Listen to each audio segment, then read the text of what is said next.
How's it going? It is Sunday morning. It's about 6:18. The sun's about coming up pretty soon, which is a little bit later than I'm used to starting. And I must say, it kind of feels like I'm having a little bit of trouble with my lighting.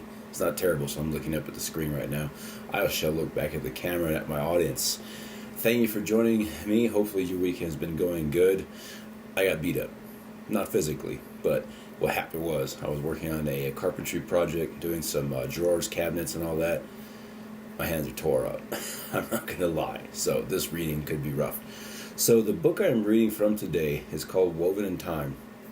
It's by one of my fellow Substackers. Her name is Jessica Ann. Really good book. It's her first one.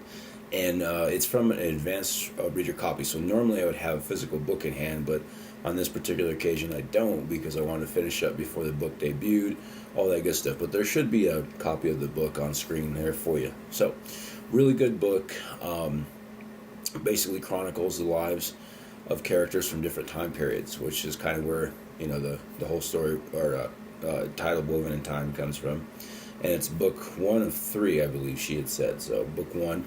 I'm going to go ahead and dive into it, and what I'm going to do is I'm going to go from part in particular time frame era, and then jump to another part in a different time frame. So really like it. Here we go. Part 1. We must be willing to get rid of the life we've planned so as to have the life that is waiting for us, by Joseph Campbell. Really like that quote. Excellent. Chapter 1. Miriam. Oakshire, England, in the year of our Lord 1307. If getting that apple meant changing her fate, she would go out on that limb, despite the risk. Gazing up at the ancient tree, Miriam clenched her fists as she plotted her ascent. Its gnarled roots spread like a web across the orchard grass. The curved trunk twisted and turned, its age revealed in layers of fungus and rot. The few apples it bore were speckled with mildew, most of them infested with worms. Miriam cared about her safety and somewhat about the others. And somewhat about what others would think. Those things were just less important. Shifting her attention to her sisters, Isabella, and with a pained look, she said, "Father is marrying me off, and I have no say in the matter."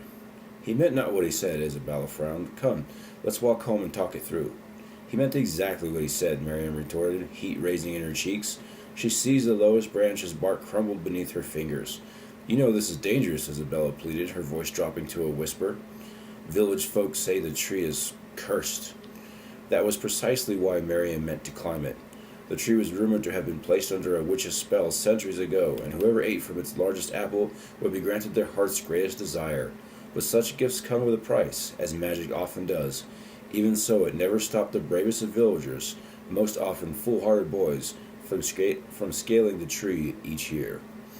I'm going to go ahead and pause right there. I'm going to kind of jump to the next time frame. Bear with me if I have trouble navigating through my, Kindle here. I don't know how many of y'all read with the Kindle, but it is pretty much awesome. So let me go ahead and jump to the next time frame. This will be from chapter 2. Leah, Anaheim, California, USA, 2017. I can sense there's something important about to happen, something big. It will shift your life path, Leah said, observing the young woman sitting across from her. The woman wore a light blue cardigan buttoned to the throat, her hair pulled into a messy bun. Holes for 3 earrings in each ear, but only one filled with short metallic heart earrings. Her book bag hung open, exposing a half-eaten banana in a ziploc next to a copy of God, Is He the One? Leah leaned in. It has to do with your past, something you've repressed from childhood. It's going to affect your current relationship. You've been unsure about it.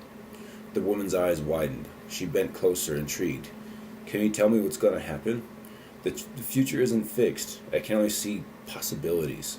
Leah closed her eyes and tilted her ear up, as if receiving hidden messages from above. She waited for a dramatic pause, counting in her head. 1, 2, 3. Snapping her eyes open, she planted her palms on the table, her gaze locked in on the woman. Only you'll know when it comes.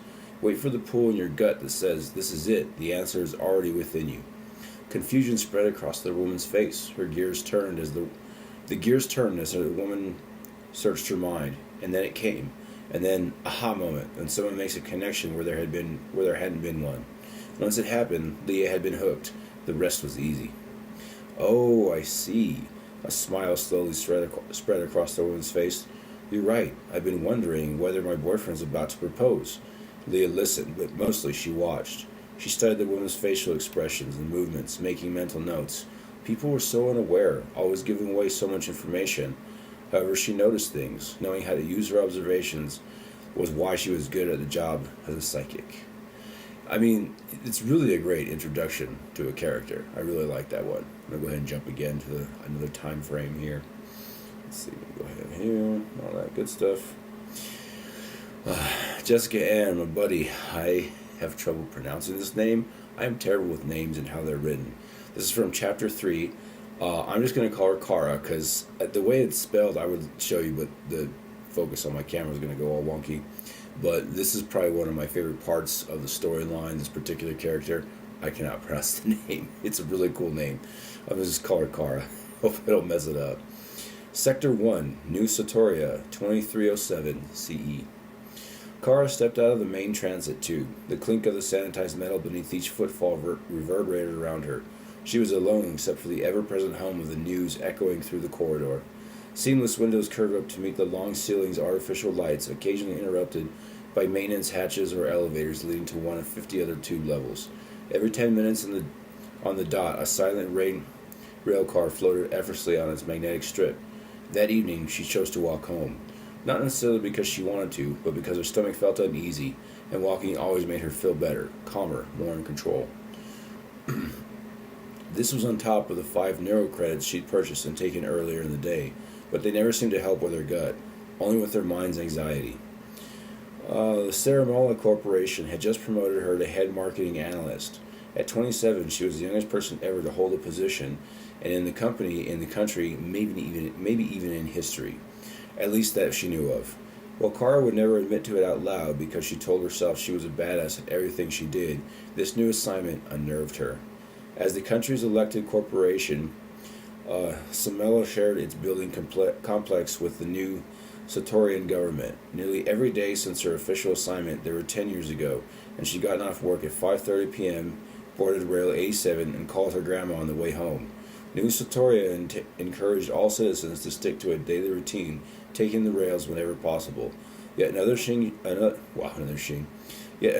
that she wouldn't admit out loud, changing up her nightly routine, was her little way of rebelling. No one needed to know. So this book, really like it. Transformative, very imaginative, inventive, and a really great layered story. Layering a story is probably one of the more harder things to do. I struggle with it, even myself. It makes it sound like I'm incredible at everything else I do. But I struggle with layering and making it convincing, effective, and all that. And Woven in Time does a really good job at that. So I'm pretty excited about the next, which I'm going to call it, couple installments. I think this is book 1 out of 3. Jess, if I got that wrong, don't strangle me. And I'm really excited about it. Definitely give it 5 stars. I'm part of the advanced reader group that chats about the book ahead of time, and everybody's pretty excited about it. There's even a lot of parallels with other stories and everything, so really cool, really awesome. Definitely recommend checking it out. There'll be links down below. And that's it for this particular reading. I want to thank you for joining me. If you made it this far and you got through my mistakes, I thank you. If you didn't,